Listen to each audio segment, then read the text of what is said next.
날 것이요 그 이름을 임마누엘이라 하리라 이렇게 나오고 있습니다. 그런데 그 마태복음 1장 23절에서는 임마누엘에 대해서 이것을 번역하면 하나님이 우리와 함께 하시도다 이렇게 그것을 번역하고 있습니다. 그 하나님께서 하나님은 신이시기 때문에 우리가 눈으로 볼 수가 없습니다. 너무 거리감이 있고 도저히 이해가 안 되는 부분들이 많습니다. 그래서 하나님께서 이제 인간의 몸을 입고서 이 땅에 태어나셔서 보다 더 우리 인간 사람에게 친근감으로 다가와서 이해하기 쉽게 하나님을 알기 쉽게 하기 위해서 이렇게 베들레헴 마구간에서 아기 예수로 탄생하신 것이라고 볼 수가 있겠습니다. 그런데 그 임마누엘이라고 하는 것은 임마는 그 함께라고 하는 말이고 누라고 하는 것은 우리라고 하는 말이고 엘이라고 하는 것은 하나님이라고 하는 말입니다. 그래서 우리와 함께하는 하나님, 우리 예수님에 대해서 말이죠. 하나님은 하나님인데 우리와 함께하는 하나님, 인간의 몸을 입고 오셔서 우리가 똑같이 먹고 자고 의식주 생활을 하면서 똑같이 살아가시는 그 인격적인 그 하나님, 그분이 예수님이라고 하는 것입니다. 그래서 우리는 예수님에 대해서 참 하나님이다, 주 예수 그리스도는 참 하나님이다, 이렇게 말을 할 수가 있는 것입니다. 여기서 마태복음 1장에서 하나님이 우리와 함께 하시도다 이런 말이 보다 더 가깝게 원어에서 그것을 해석을 하면 그 의미는 사실은 우리와 함께 하시는 하나님이 우리와 함께 하시지만 그것을 우리가 말이죠 좀 더 이해하기 쉽게 우리와 함께하는 하나님, 그분이 예수님이라고 하는 거예요. 예수님은 하나님 바로 그분입니다. 우리가 이제 창세기부터 계시록까지 성경을 이제 보면서 이제 마지막 주에 도달하고 있는데 성경은 무엇입니까? 창세기부터 보면은 하나님의 천지 창조에 대해서 기록을 하고 있고 이제 그와 대치되는 상황에서 우리 인간의 타락과 죄악에 대해서 기록하고 있다고 하는 것입니다. 하나님이 천지를 창조하시고 마지막 날에 아담, 인간을 창조하셨는데 하나님의 그 창조의 의도와는 달리 인간이 마귀 사탄 뱀에게 넘어가서 그 유혹에 넘어가서 죄를 범했다고 하는 것입니다. 이대로 있다가는 죄의 싹은 사망이요 죽음에 이를 수밖에 없는 이 인간에 대해서 하나님은 이제 그대로 내버려둘 수 없었어요. 그래서 하나님께서 이 인간을 죄를 아담의 그 원죄로부터 아담의 죄로부터 구해야겠다. 이제 하나님께서 제2의 아담을 필요로 해서 제2의 아담, 제1의 아담은 죄로 말미암아 죽을 수밖에 없는 그 사람이었지만은 이제 제2의 아담 예수님께서 이제 태어나신 것입니다. 그것이 바로 성탄절입니다. 우리가 말이죠 세상 76억의 인구 중에서 모두의 공통점은 제1아담, 인간의 그 조상 아담의 후손이라고 하는 것입니다. 그런데 이제 이 76억의 인구 중에서 제2아담의 후손은 전부는 아니에요.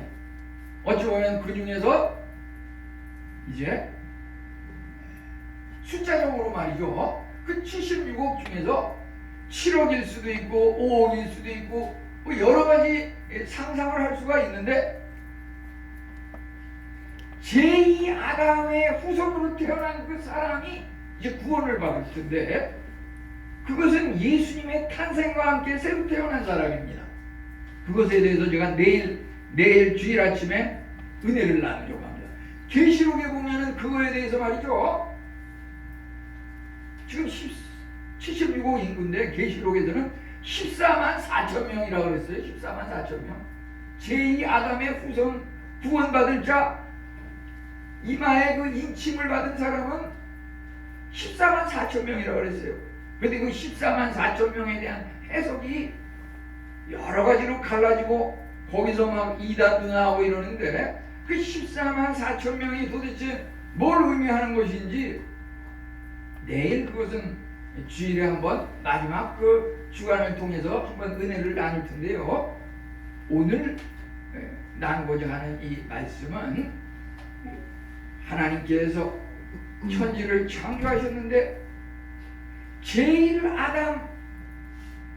아담과 그 후손들이 전부 죄를 지어서 죽게 된다고 하는 것, 이 상황에서 이 하나님께서는 제2 아담 예수 그리스도를 다시금 보내셔서 우리를 구원하시겠다고 하는 그런 사랑과 계획을 가지고 진행하셨다고 하는 것입니다. 이 성탄절은 바로 제2 아담 예수 그리스도 그분이 탄생하신 날입니다. 이것이 역사적인 배경을 보게 되면은 이사야서 7장이 나오는 그 배경 당시에 유대의 그 임금 아스왕이라고 하는 사람이 그 믿음이 연약했어요. 그래서 주위의 나라 중에서 에브라임이라든지 아람 그 동맹국이 이제 유다를 침범해서 너희는 유대는 망할 것이다 라고 하니까 이 아스왕이 그 선지자 이사야의 그 말에 따라서 뭔가 잘못을 깨닫고 하나님을 의존하면은 멸망하지 않을 텐데, 그가 하나님을 의존하지 않고 이방 나라 세상의 강대국 그 중에 아수르를 이제 자기들의 그 우상으로 삼고서 아수르와 함께 그것을 동맹군의 침입을 막으려고 했어요. 그렇지만 하나님을 거역한 그 아수르 유다 왕 아하스 왕은 패망하고 말았던 것입니다. 이제 하나님께서 이사야 선지자를 통해서 다시 한번 기회를 주시는데 그 임마누엘에 대한 예언을 주셨어요. 그것이 바로 오늘 읽은 이사야서 7장 14절 말씀입니다. 하나님이 우리와 함께 하시도다. 우리와 함께 하시는 그분은 하나님이시다. 그가 그 하나님이 우리와 함께 하신 하나님 예수 그리스도가 이제 오시는데, 그분은 여기에 보면은 동정녀에게 나시고 처녀 잉태하시고 성령님의 은혜로 이제 태어나신다고 이렇게 기록하고 있습니다. 근데 그 하나님이 우리와 함께 하신다고 하는 그 말 속에는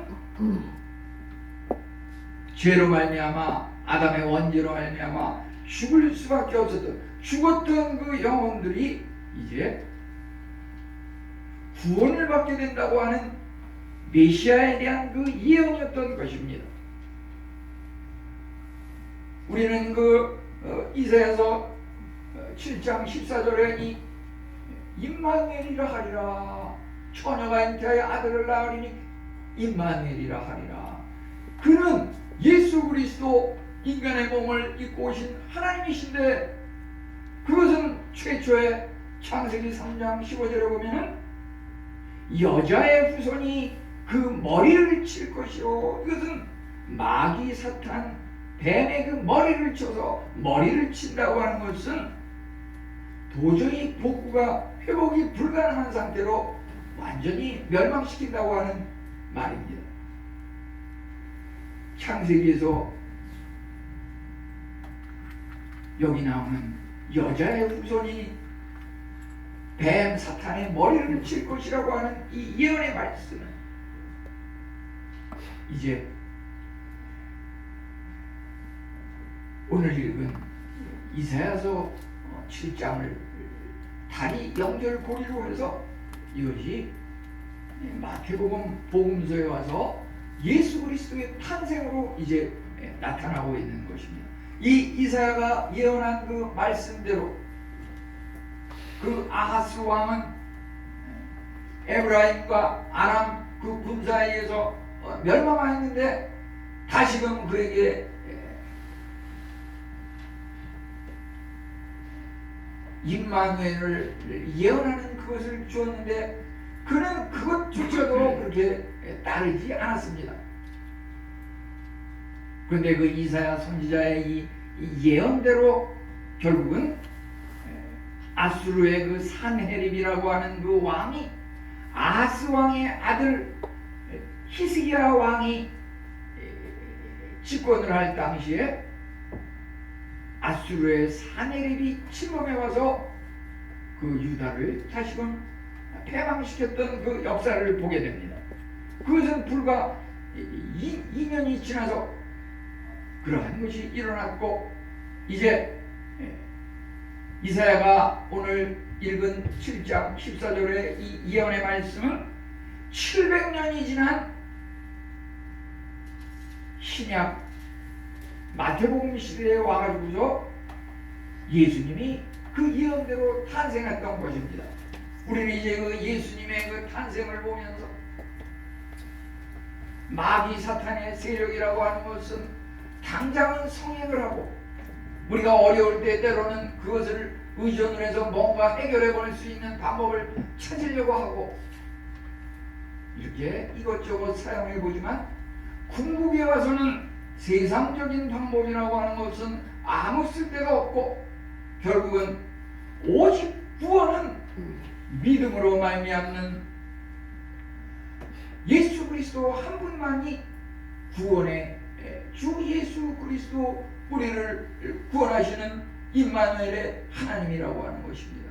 그 임마누엘이라고 하는 그 의미는 우리가 참으로 그 당시에 유다가 주의 강대국으로부터 침범의 위험을 당했을 때